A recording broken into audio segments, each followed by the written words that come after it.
September 4th, 1943. Tiedeng Camp, Batavia. They executed the 10-year-old boy, Peter van der Groot, for stealing a single sweet potato. His crime was hunger. His sentence was a bayonet. One thrust, swift, efficient. The sun baked the packed earth of the compound, indifferent, reflecting a glare that made the guards squint.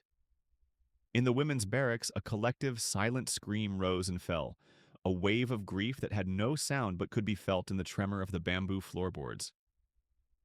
This was the law of the camp, the law of the rising sun in the newly conquered Dutch East Indies, a place where a child's life was worth less than a root vegetable. Death was simple. It was hope that was complicated. But that night, something else moved through the squalor, something that defied the logic of the bayonet. Not grief, not fear. A whisper. It started in Block 6, passed from a Javanese kitchen helper to a Dutch nurse, 28-year-old Elodie Jansen, as she emptied the dysentery buckets under the stark light of a single bare bulb. A word disguised as a cough. A glance that held more than pity.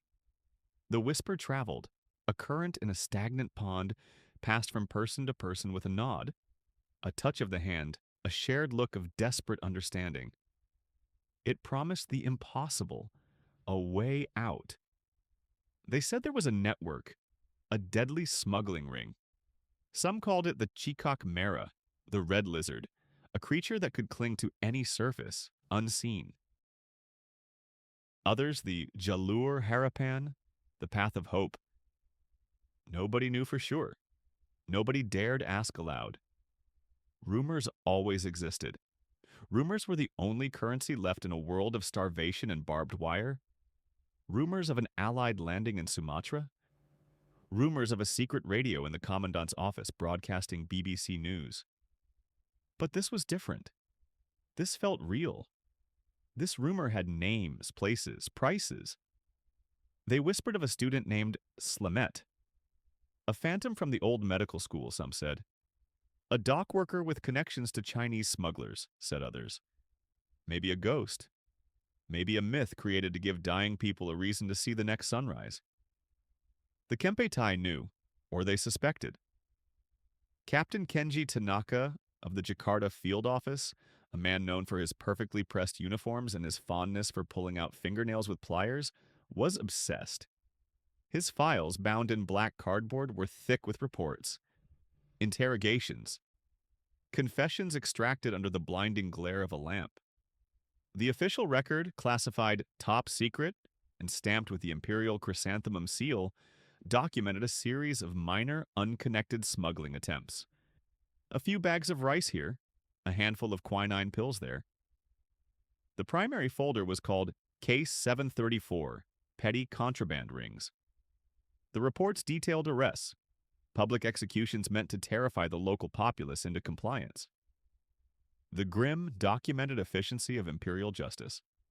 The case was, for all official purposes, closed and reopened a dozen times. But it was a lie. A carefully constructed fiction for Tanaka's superiors in Singapore and Tokyo. A lie to mask a festering wound in the empire's absolute control. Hundreds of prisoners, Dutch civilians, Australian soldiers, British engineers, even Indonesian dissidents wanted for sedition, were vanishing. Not just escaping over a wire fence in the dark. They were being extracted. Professionally. Spirited away from behind electrified fences and manned watchtowers, leaving behind nothing but a neatly made bed and a phantom space in the morning roll call. How? Who possessed the audacity to defy the emperor? Who commanded such loyalty and resources right under the noses of the most feared secret police in Asia? For over 70 years, the full story remained buried, hidden in the silence of survivors too haunted to speak. Scattered across faded letters and classified military archives in The Hague, Canberra, and Tokyo. The official histories mention sporadic resistance, but the scale, the organization, the sheer, breathtaking courage of this Indonesian-led operation has been lost. A footnote in the grand, bloody narrative of the Pacific War. They were enemies by decree. the occupiers and the occupied, the colonizers and the colonized. Yet, in the darkest corners of the war, they found a shared humanity. They found a common enemy. This investigation pieces together the fragments. It follows the whispers from the barracks of Chiding and Ambarawa to the secret safe houses in the alleys of Old Batavia. It uncovers the coded messages hidden in laundry deliveries and the escape routes carved through treacherous swamps and jungles. The folder was called Petty Contraband Rings. The rumors called it the Path of Hope. The survivors simply called it a miracle. We found the people who performed it. February 9th, 1946. London, MI6, Debriefing Room 4. The air was stale, thick with the ghosts of dead secrets and the lingering smell of 50-cent cigars and cheap cigarette smoke. A single bare bulb hung from a frayed cord, illuminating a scarred mahogany table. They lost an empire for a barrel of oil. Not one barrel? Millions of them. A torrent of black gold that would fuel an emperor's war machine for 3 more years. That's what the folder on the table said. Not in those words. No.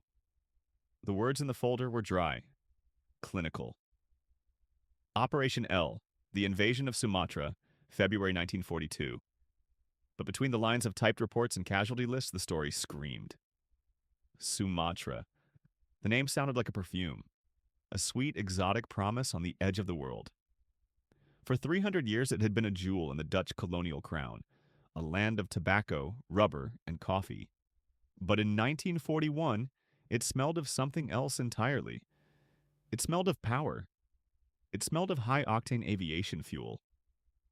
The prize was Palembang, a city built on a swamp, choking on its own equatorial humidity. But near it, nestled in the jungle, lay the real jewels, the Royal Dutch Shell. Refineries at Plagio, the Standard Vacuum Oil Company plant at Songai Gurong, 2 of the largest, most modern oil complexes in the entire world. Plagio alone pumped out 75% of the aviation fuel for the whole of the Dutch East Indies. 75%. Enough to keep every Hurricane and Brewster buffalo in the sky, or ground them all permanently. Japan's war in China was draining its reserves. The American oil embargo of July 1941 was a death sentence. A slow, strangling death. They wanted the oil. They needed the oil. Their carriers were thirsty. Their Zeros were thirsty. And Sumatra was the well. The Allies knew, of course they knew. General Sir Archibald Wavell, a man with a tired face and the weight of the world on his shoulders, knew. As supreme commander of the hastily assembled Abdicom, he knew. American, British, Dutch, Australian command. It sounded strong, impressive on paper. In reality, it was a committee, a debating society trying to fight a war from the Grand Hotel Lembang. 4 nations, 4 languages, 4 sets of priorities, 4 plans, no plan. Air Marshal Sir Richard Pearce wanted to concentrate his patchwork air forces to defend Singapore. Admiral Thomas C. Hart of the U.S. Navy wanted to preserve his fleet for a later battle. The Dutch, under Lieutenant General Hein ter Poorten, saw their home being invaded and demanded every available man and gun for its defense. They argued about command structures, about ship deployments, about whose troops would go where. They argued about everything, while the clock ticked, louder and louder. The one thing they agreed on was Demolition Scheme B, a scorched earth policy. If the Japanese were to take the refineries, they would inherit nothing but twisted, burning steel. The order from The Hague was absolute. Deny the enemy the oil, at all costs. Shell engineers, men like H.J. van der Schroef, who had built the refineries piece by piece, were now tasked with planning their utter, violent destruction. A terrible, necessary irony. They kept watching the sea. The Bangka Strait, the Malacca Strait. They scanned the horizon for the gray silhouettes of troop ships, for the rising sun flying from a warship's mast. Everyone looked to the sea, always to the sea. They never looked up. February 14th, 1942. A Valentine's Day massacre from the sky? The attack did not come from the sea. Not at first, it came from above.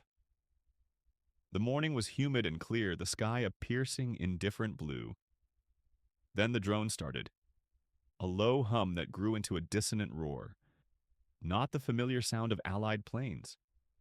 Something different. Something alien. 390 men of the Imperial Japanese Army's 1st Parachute Brigade. They called themselves the Raiding Brigade. They fell from the bellies of 90 Kawasaki Ki-56 transport planes. Colonel Seiichi Kume's elite troops, armed with Arisaka rifles and light machine guns. They were not supposed to be there. Paratroopers were a ghost story from Europe, a German trick used in Holland and Crete. Not something you expected over a Sumatran swamp. The defenders were stunned into disbelief. British anti-aircraft gunners of the 6th Heavy Anti-Aircraft Regiment at Pangkalan Benteng Airfield, the main RAF base known as P-1, fired wildly. They were trained to shoot at bombers flying high and level, not at hundreds of men dangling like puppets from silk canopies. A captured Japanese soldier's diary later turned up in a pile of discarded equipment. Inside, a crude pencil sketch. Little stick figures with parachutes descending over stylized palm trees, smoke rising from a distant refinery. An artist's impression of hell, drawn by one of its architects. The paratroopers landed in 2 groups. One dropped directly on the Plajo refinery, the other between Palembang and the airfield, to cut off reinforcements. Chaos. Instant, paralyzing chaos. The Royal Netherlands East Indies Army, the KNIL, was a colonial force. Brave men, but scattered, poorly equipped, and utterly unprepared for 3-dimensional warfare. They were fighting ghosts who fell from the heavens. Telephone lines were cut. Orders became confused shouts in the jungle. Was Demolition Scheme B executed? The reports conflict. Contradictory, classified. Some say the charges went off. Great plumes of black smoke seen for miles, a funeral pyre for a kingdom's wealth. Others say the Japanese were too fast, that Colonel Coombs' men cut the wires, captured the engineers at gunpoint, stopped the demolition cold. The truth is buried in a classified file somewhere in The Hague. A file stamped Palembang Controverse. They whispered that the Dutch commander, Lieutenant Colonel LNW Vogelesang, hesitated for a fatal hour. They said the British forces were in the wrong place. They said a lot of things. And then the main thing started. While the paratroopers fought and died around the smoldering refineries, the sea finally delivered its payload. The real invasion began. Vice Admiral Jisaburo Ozawa's Western Force, a fleet of cruisers, destroyers, and 22 transports carrying the men of the 229th and 230th Infantry Regiments. They steamed relentlessly up the Musi River, the muddy artery that led directly to Palembang's heart. The river had been mined, but Japanese minesweepers worked with a terrifying, suicidal speed. The few Dutch gunboats were no match. They were swatted aside like flies. The landings were coordinated, precise, brutal. Japanese soldiers of the 38th Division poured ashore. These were not elite paratroopers. These were hardened infantrymen, veterans of the China campaign. Men like Sergeant Kenji Tanaka, Corporal Ito, Private Yamamoto. They knew how to fight. They knew how to win. The Allied defense collapsed. It was not a battle, it was a rout. A desperate, panicked retreat through swamps and leech-infested jungles. British, Australian, and Dutch soldiers, separated from their units, tried to make their way south. South to Oosthaven, hoping for a ship. Any ship, to escape. Most did not make it. By February 16th, it was over. The rising sun flew over Palembang. The oil was theirs. Maybe not all of it. Maybe some storage tanks burned for days, a final defiant gesture. But the refineries, the complex machinery, the cracking towers, they were largely intact. A prize beyond measure. The oil of Sumatra would fuel the Japanese carriers at the Battle of the Coral Sea. It would fuel the Zeros that dueled over Guadalcanal. A strategic victory so complete it was staggering. Reports reaching Wavell's dissolving headquarters were fragmented. Unbelievable. But the facts were there. Facts are always truthful.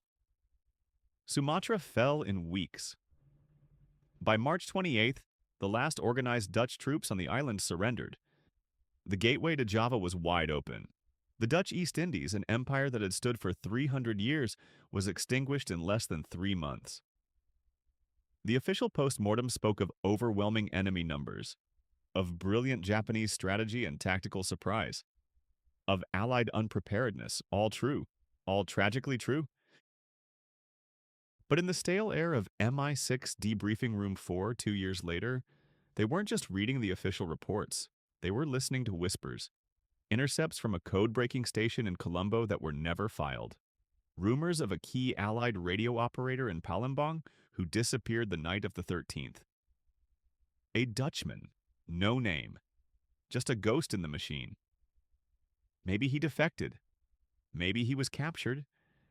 Maybe he never existed at all. The folder on the table held the official story. A story of military defeat. But another thinner file lay beside it. It had no title, just a single typed question mark on the cover. It contained a partial transcript, logged by a listening post in Darwin, Australia, at 02 Namur hours on February 14th. It was not in any of the official logs. It was not supposed to exist. A short transmission, in Dutch, and it said, "Die Adelaar is blind. Herhaal. Die Adelaar is blind. The eagle is blind. Repeat. The eagle is blind." And then only static. July 3rd, 1942. Tanjong Priok, Batavia. The ghost had names. They were not just numbers in a camp ledger, not just hollowed-out faces staring from behind barbed wire. They were men and women who walked out of the camps and simply vanished. Officially, they died. Dysentery, malaria, malnutrition. The records were neat, tidy, a perfect clinical lie, but the whispers said otherwise. The whispers gave them life. They called it the Garuda line. A name spoken only in the deepest shadows of the kampongs, in the back rooms of Chinese shophouses, in the desperate silence of the barracks after midnight. It was not a network. It was a rumor, a myth, a prayer whispered by starving lips, a rumor on the wind, a rumor in the barracks, a rumor that cost you your life if you spoke it too loud. And yet, people disappeared, not into graves, into the jungle, into the sea. The file, unearthed in a Hague archive in 1968, was labeled Nachtvlinder, night moth. It was thin. The paper was brittle, yellowed by humidity and time. Inside, no official reports, no signed orders, just fragments. A hand-drawn map of the Pre-Anger Highlands, the mountains a dark, jagged spine across the paper. Routes were marked not with lines, but with a series of tiny, almost invisible dots, like the tracks of an insect. X's marked Kempetai patrols. Circles marked villages. Some circles were filled in. Safe. Some were empty. Hostile. There was a sketch of a secret meeting in a crowded market. Faces blurred. A package changing hands between a Javanese woman in a batik sarong and a tall, gaunt European. The artist had captured the tension in their shoulders, the furtive glance. Nothing more. That's how it began. Survival was a currency, and some were willing to trade it. The anecdotes were broken pieces of a mosaic, each one useless alone but together. Together they formed a picture. An old woman, Ibu Suli, who lived near the Cimahi camp, spoke of it in 1950. She spoke of leaving small bundles of cassava and dried fish at the base of a kapok tree every third night. She never saw who took them. She only knew that the next morning they were gone. Always gone. She never asked. You did not ask questions. Not then. A man named Budi, a dock worker in Surabaya, his face a mask of wrinkles and old sun, remembered boats. Small fishing prahus leaving in the dead of night, their sails dark against a darker sky, running without lights toward the Madura Strait. He remembered loading them not with fish, but with people. Silent, terrified people. He was paid in guilders, old Dutch money. Useless to the Japanese, priceless to those who remembered. The Chinese. You always had to talk about the Chinese. They were the oil in the machine, the silent partners. Li Wei, the 50-year-old silk merchant from Glodok, Batavia's Chinatown, was a ghost himself. He existed in no official reports, but his name was on the lips of 3 different survivors, all interviewed decades apart. They said you went to his shop. You bought a specific bolt of blue silk. You used a specific phrase about the coming monsoon. Then you were told to wait. Hours later, a boy would lead you through a labyrinth of alleys, smelling of dried shrimp and opium smoke to a back room. There, Li Wei would be waiting. He never spoke Dutch, only Hakka. But the message was clear. He provided papers, food, medicine, a new identity, for a price. Diamonds, gold watches, family heirlooms, whatever you had left. He was not a savior. He was a businessman in the trade of hope. That was the price of a whisper. And then there were the Japanese. This was the most dangerous rumor, the most unbelievable. The idea of a sympathetic guard, a traitor to the emperor. Impossible. But the name existed, scribbled on the back of the Nachtflinder map. Tanaka. Just Tanaka. A survivor's testimony, a Dutch nurse named Ilara Jansen, recorded in 1974, gave it substance. She spoke of a Sergeant Kenji Tanaka, 1st Infantry, Yokohama Division, a young man, barely 22.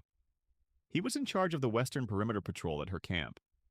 Every night at 2 o'clock, his patrol would pass, and every night, as he passed the broken section of fence near the old well, he would turn his head.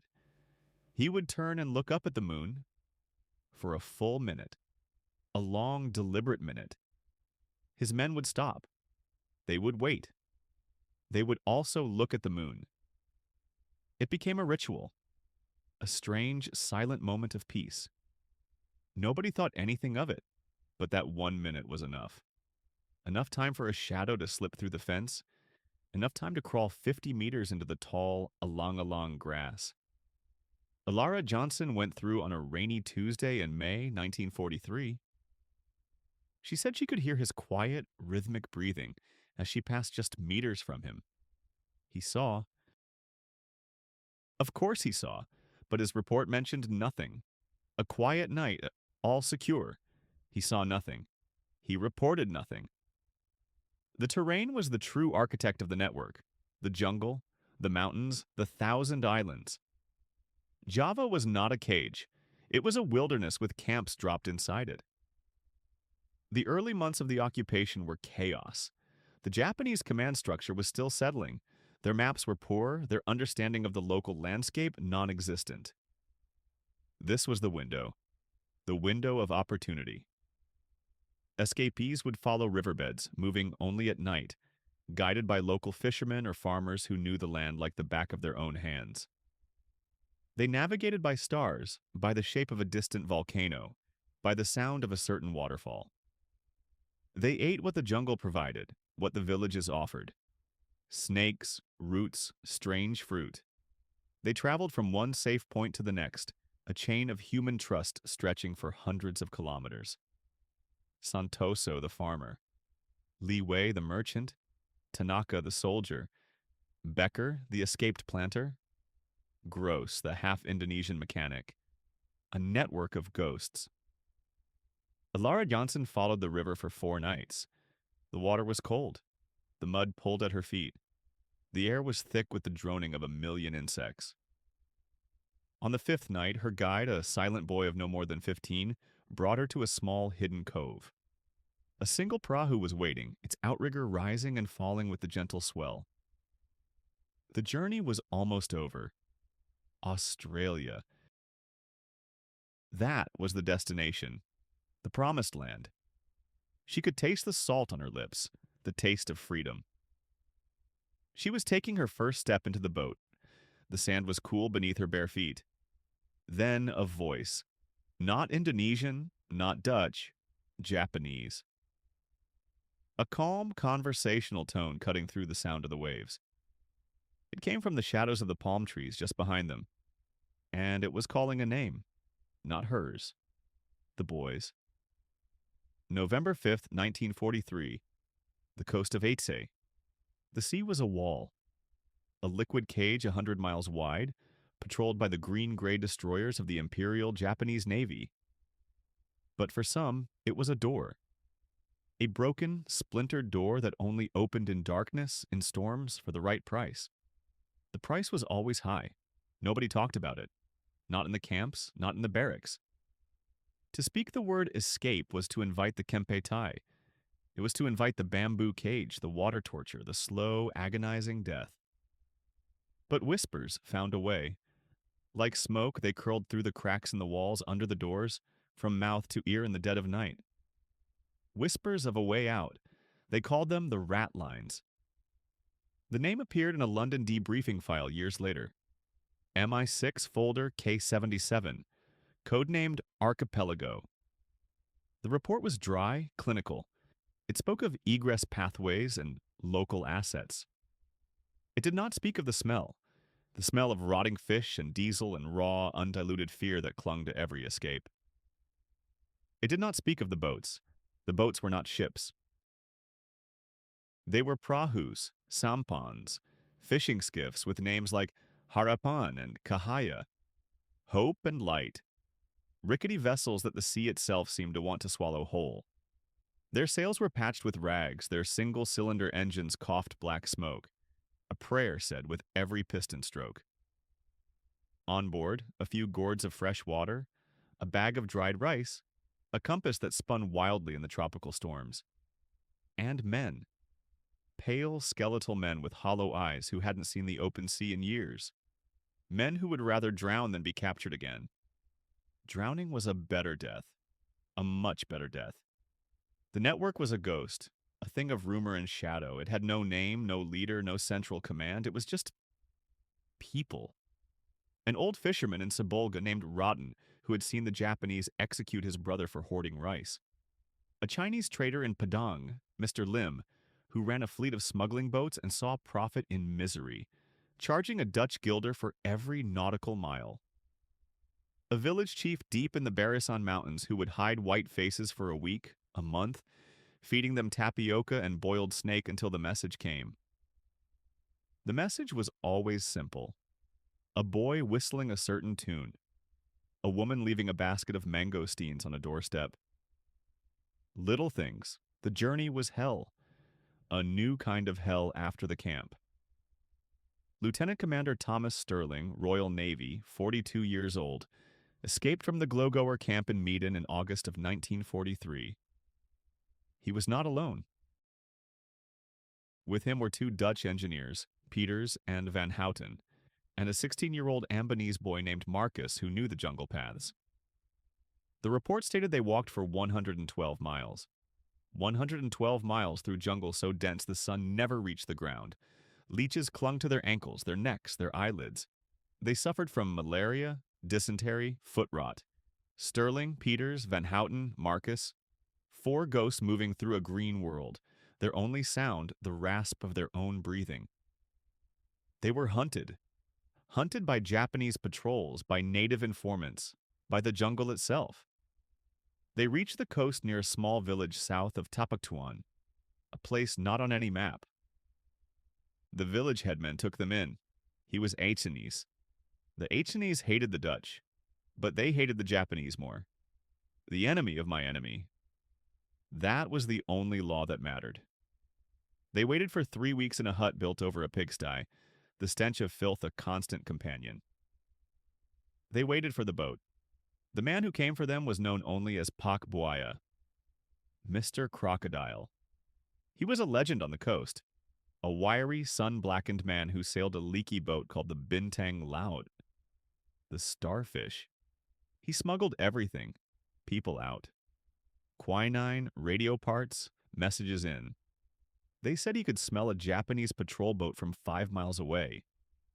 They said the sea spirits protected him. The trip took 9 days. 9 days of scorching sun and terrifying nights.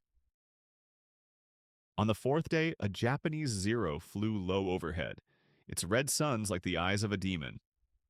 The men lay flat on the deck, covered in stinking fishing nets, trying not to breathe. The plane circled once, twice, then flew on. Pak Buaya never stopped chewing his betel nut. He just spat a stream of red juice into the sea and adjusted his course. 2 points to starboard, towards Ceylon, towards freedom. 9 days. That's twice the time it took Columbus to spot land. 9 days on open water. Not all were so lucky. The files are full of ghosts. The 5 Dutch officers who tried to sail from Pekanbaru. Their boat was found washed up on the shore of Pulau Rupat, empty. The 3 Australian airmen who vanished into the mangrove swamps near Belawan just vanished. For every story like Sterling's, there were 10 others that ended in silence. A boat that never arrived. A name whispered once, then forgotten. The sea took them, or the Kempe Tai did. Sometimes it was hard to tell the difference, but the line held. It bent, it frayed, but it never broke. From Aceh, from Padang, from Bengkulu, little boats slipping out in the dark, a chain of hidden villages, secret coves, and brave, greedy, desperate men. Schneider, DeWitt, Thompson, McGregor, Brower, Janssen.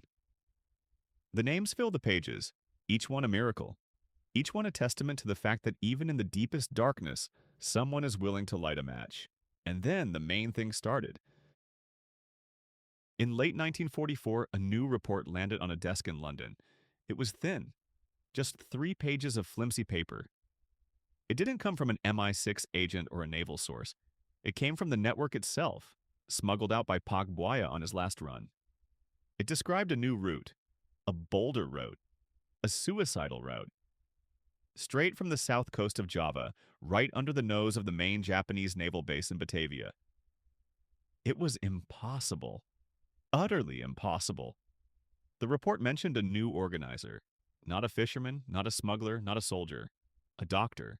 A woman inside Chideng camp itself. June 2nd, 1944. Batavia. The Dutch were the enemy. The Japanese were the enemy. This was the simple truth for millions caught between the ghosts of 300 years of colonial rule and the new iron fist of the Imperial Army. A truth whispered in markets, in homes, in the suffocating heat of the rice paddies. 2 masters, both foreign, both cruel. Choosing a side was madness, but some chose. They did not choose the Dutch flag. They did not choose the rising sun. They chose people. They chose a packet of sugar passed through a fence. A whispered word of a coming raid. A piece of bread for a starving child. They chose humanity, a commodity more precious and more dangerous than gold. The Allied intelligence folders years later would try to explain it. A file marked Nephis Section 3, Indigenous Motivations. It was a fool's errand. You cannot file a conscience. Rodin Sicardi was 32 years old.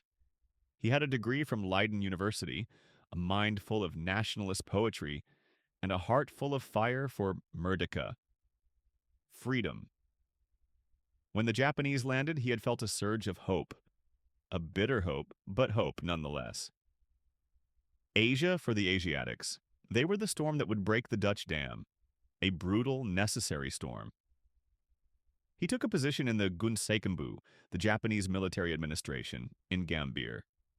A small cog in a giant bloody machine. He told himself it was for the cause, for Indonesia. But he saw the Romusha, the forced laborers, thousands of them.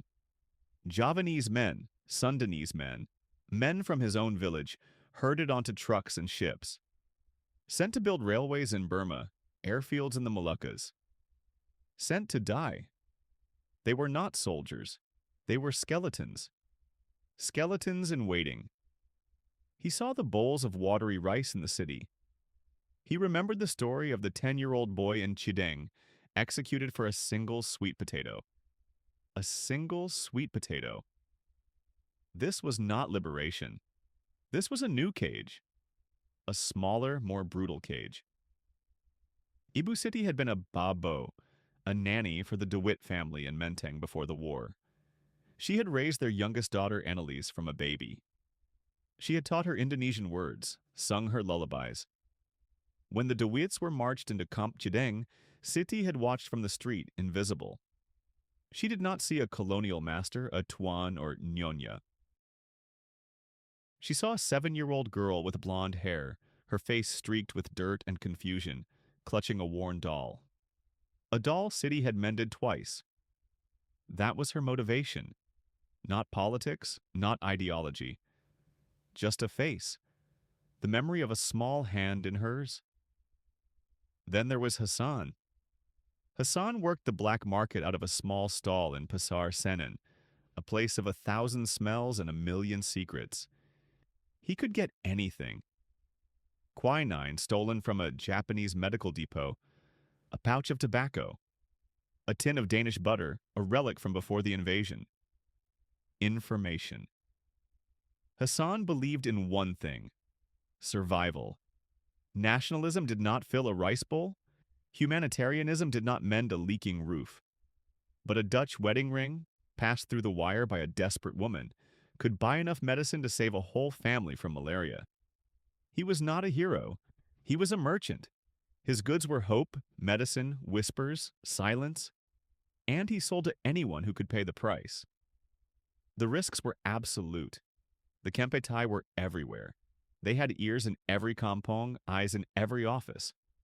Their agents, the mata-mata, were often Indonesians themselves, promised extra rations or safety for their families, or simply driven by fear.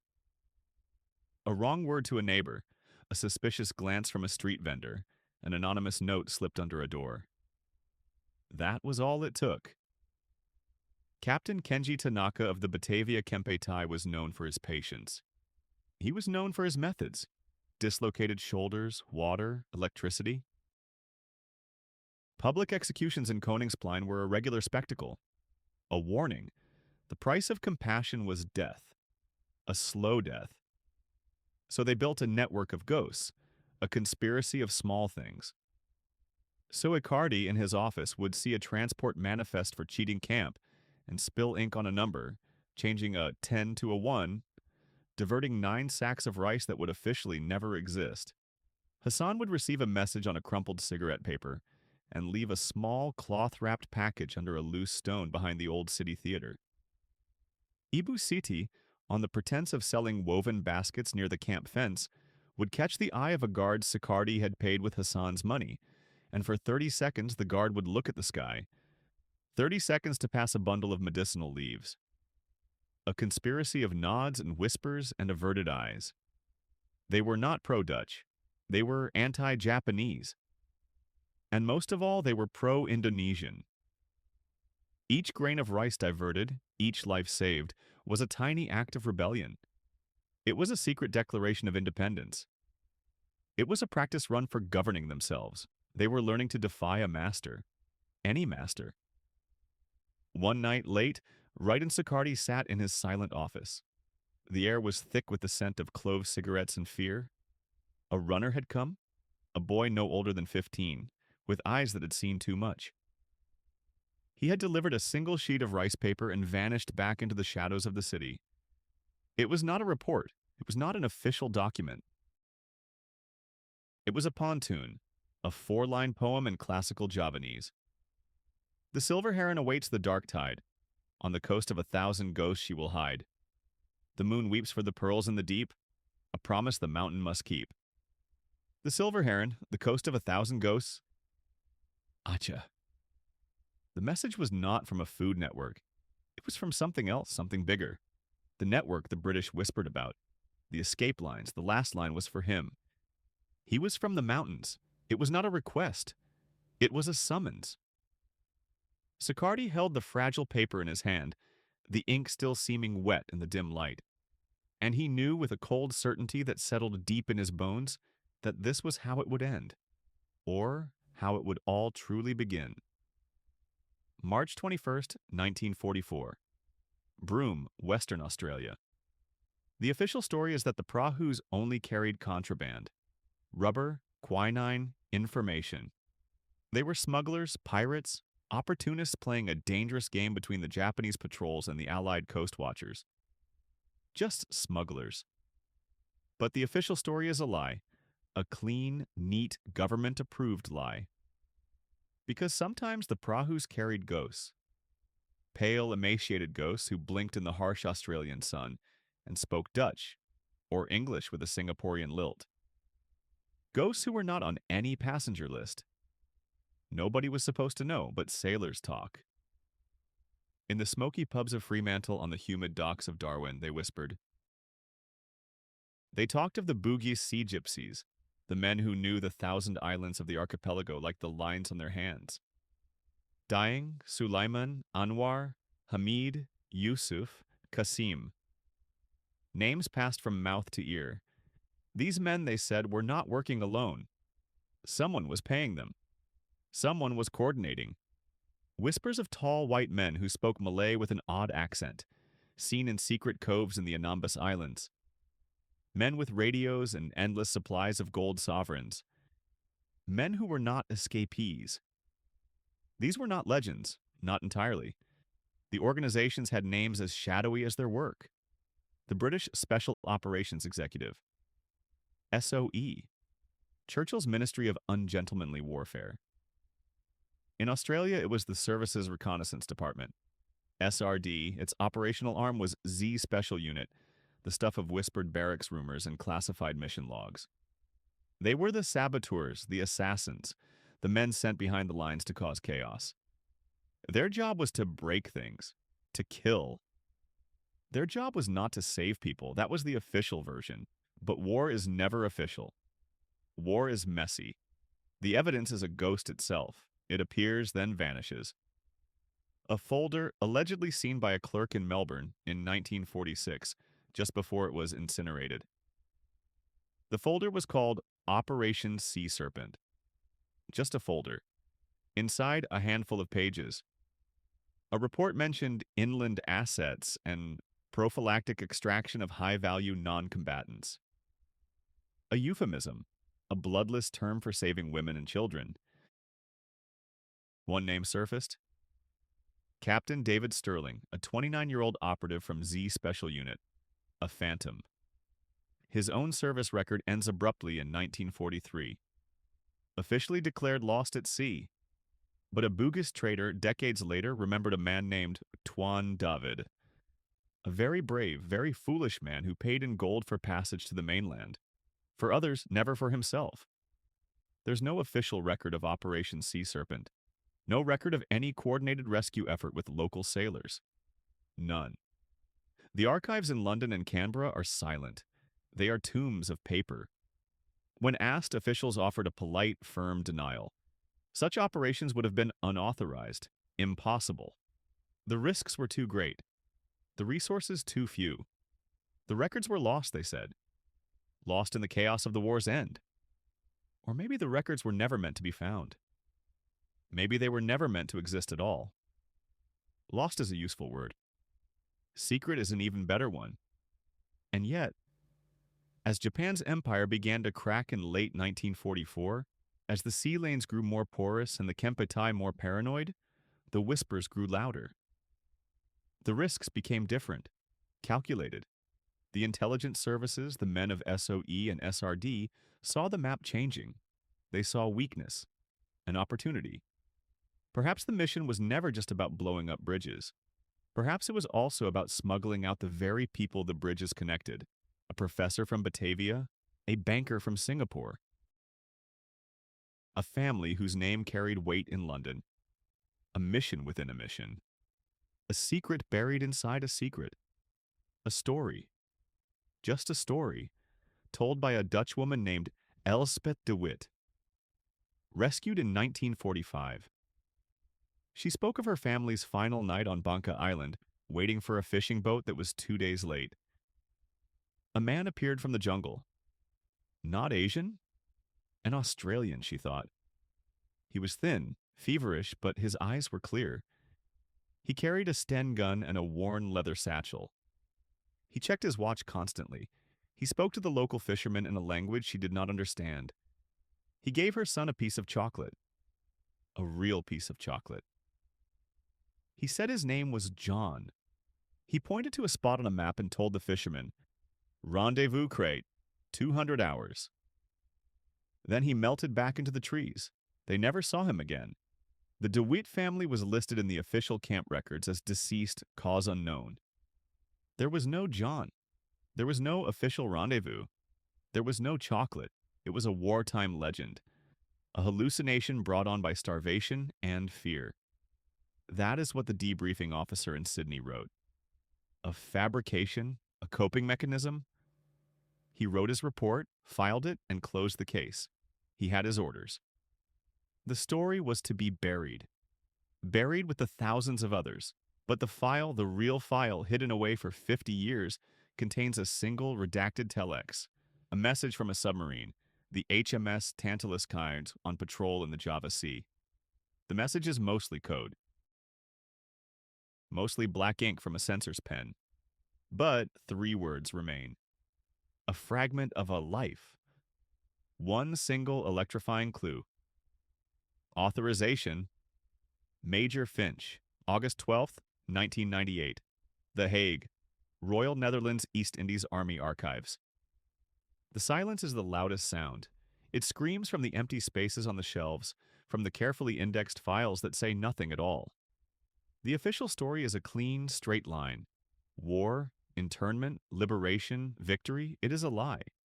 A neat lie written by men in starched collars a world away from the blood-soaked mud of Batavia. The truth is a tangled mess of blood and compassion, of crime and heroism. A truth that has been meticulously erased. Folder K117. Irregular maritime activities, 1942-45. The paper is brittle, the ink faded to a pale gray. It contains lists of confiscated goods, rubber, tin, quinine, scrap iron. It contains dates of captured vessels, names of suspected collaborators. It is a ledger of things, not people. There is no mention of the prahus that sailed at night without lights. No mention of the human cargo huddled below decks. No mention of the children. The children are ghosts. They are not in the files, not here. These were never just smuggling rings. To call them that is to call a heart surgeon a butcher. They were arteries. Pumping life into the dying camps, pumping hope into the veins of the desperate. They ferried souls, not just rubber. They ferried hope, not just quinine. They were a network of quiet defiance, a conspiracy of compassion that stretched from the fishing villages of Aceh to the back alleys of occupied Batavia, all the way to the docks of Fremantle. The official records speak of opportunists, of war profiteers. They list names: Schneider, Becker, Wagner, Kaufmann, Kleine, Gross. Convenient German-sounding names for the Dutch colonial authorities to blame. But the real names were whispered in the dark. Budi, Hassan, Amir, Captain Qasim, Siti, Indonesian fishermen, Chinese traders, Eurasian outcasts, even disillusioned Japanese quartermasters. They sailed under the watchful, indifferent eyes of the moon, navigating treacherous reefs and fickle monsoons, their small wooden boats laden with a cargo more precious than any jewel. They carried children. The history is a ghost because the evidence was murdered. Deliberately, the records were burned. Some in Batavia during the chaos of 45, as the Dutch scrambled to reassert control and erase the shame of their failure. Some in London during a post-war house-cleaning exercise, a quiet sanitization of inconvenient truths. They whispered that MI6 Section D, the architects of so many of these irregular operations, purged their own files. Erased the inconvenient alliances, the promises made and broken, the local assets abandoned to their fate. The Japanese destroyed their own records in pyres that lit up the sky over Singapore and Tokyo. The Dutch wanted to forget their impotence. The British wanted to forget their methods. The Indonesians, fighting for their own freedom, had new histories to write. Everyone had a reason to forget. Everyone. The truth was an orphan nobody wanted to claim. So we are left with memories, the most powerful and the most treacherous of all records. The testimonies are anecdotal, fragmented, warped by time and trauma. The facts are always truthful, but what happens when the only facts are memories? I sat in a small, sun-bleached house in Perth, listening to a 92-year-old woman named Elodie DeWitt. She was a girl in Chideng. She remembered whispers. Whispers of the sea shadow, the water ghost, a man named Kasim. He was a legend, a prayer on the lips of starving women. He brought medicine, he took children. Elodie's story changed 3 times in an hour. The boat was a fishing junk, then a prahu, then a motor launch. The year was 1943, then 44. The man's name was Kasim, then just the captain. The details swam and blurred like watercolor in the rain. But one thing never changed: the terror, the hope, the feel of the rough wood of a small boat rocking in the immense, consuming darkness of the Java Sea. The memory of a child's hand letting go of her own. That was the truth. This is the real work. Not in the silent archives of The Hague, but in the cluttered living rooms of the very old. In the fading photographs kept in shoeboxes and the stories that have been told so many times, they have become family myths. We must dig.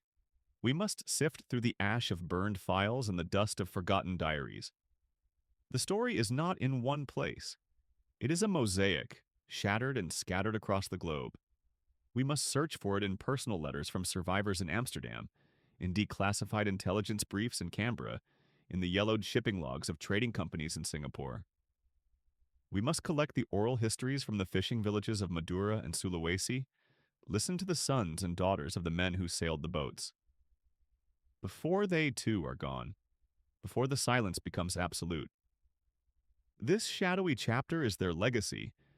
It is a testament that even in the deepest darkness of total war, when empires clashed and ideologies demanded absolute hatred, humanity could still find a way. These rings were symbols of resistance, yes, but a resistance fought not with guns and bombs, but with medicine and condensed milk, with a whispered word and a shared crust of bread, with a perilous journey in the belly of a wooden boat. It was a testament to a shared humanity that transcended the neat lines of war. Dutch colonist, Indonesian fisherman, British spy, Australian soldier.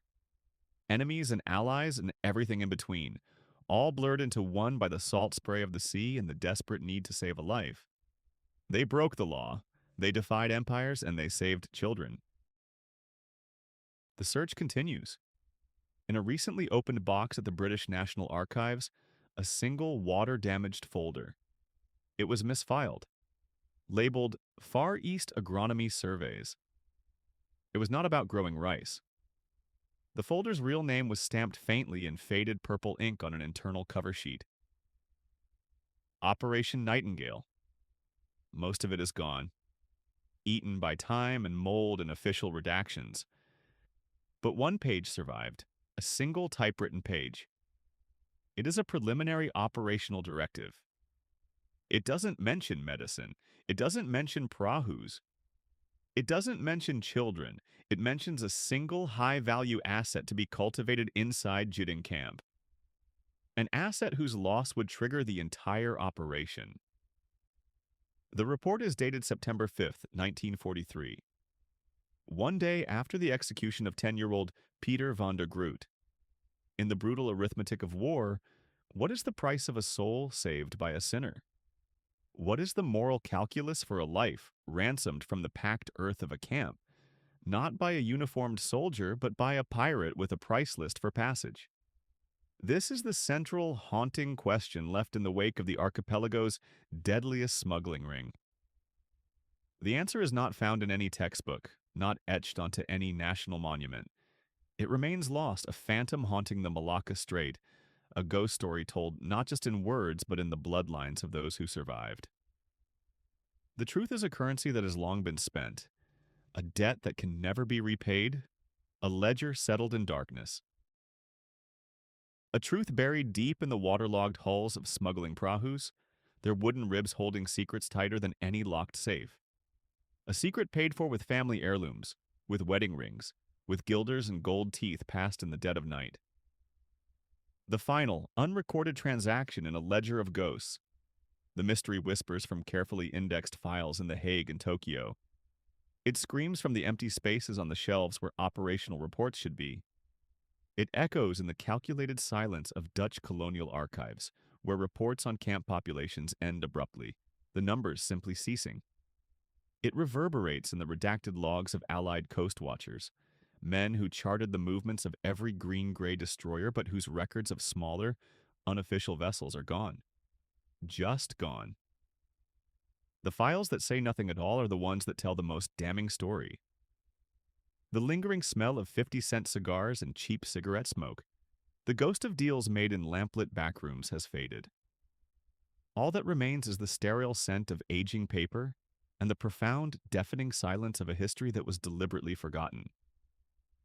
The secrets are dead, or perhaps they just sleep, waiting, between archival files, between the lines of official denial, between the silence. History is not always found in the grand narratives of liberation, in the documented gallantry of men in uniform. Sometimes its most profound chapters are written in the margins, in the gaps, in the logbooks with missing pages. This was the simple, terrible truth for millions caught between the ghosts of 300 years of colonial rule and the new iron fist of the imperial army. The saviors who emerged from this crucible were not the heroes history prefers. They were not paragons of shining virtue. They were not soldiers charging into the fray with a flag held high. They were smugglers. They were criminals. They were pirates. They were amoral opportunists playing a dangerous, high-stakes game for nothing but their own gain. They saw the hollowed-out faces staring from behind barbed wire, not as countrymen, not as victims to be pitied, but as cargo.